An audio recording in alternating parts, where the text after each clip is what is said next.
मुंबई के ऐसे ही बीएमसी स्कूलों में पिछले कुछ दिनों से मिड डे मील के गायब होने की जानकारी सामने आई है। जानकारी ये भी है कि फर्जी हस्ताक्षर करके यहाँ पर फर्जी तरीके से जो मिड डे मील स्कूलों में सप्लाई किया जाना चाहिए था, लेकिन उसे कहीं और बेचा जा जाता।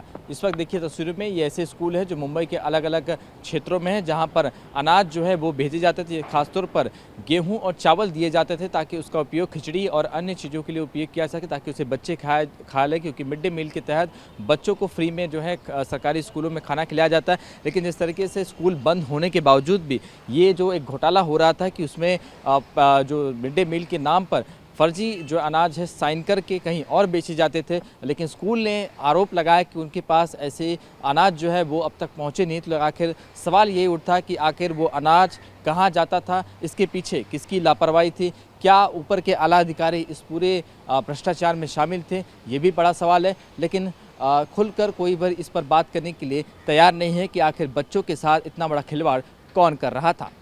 कैमरा सुभाषित दाम के साथ शुभम पांडे, TV9 भारतवर्ष, मुंबई।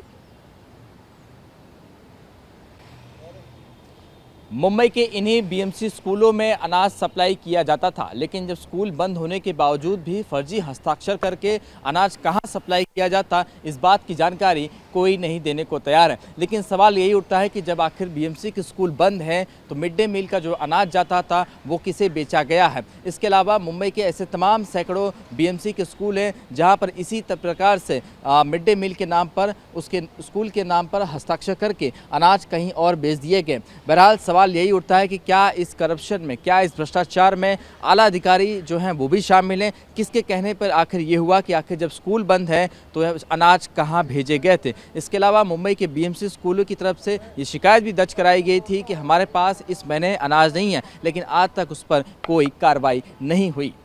कैमरा सुभाषित दाम के साथ शुभम पांडे, TV9 भारतवर्ष, मुंबई।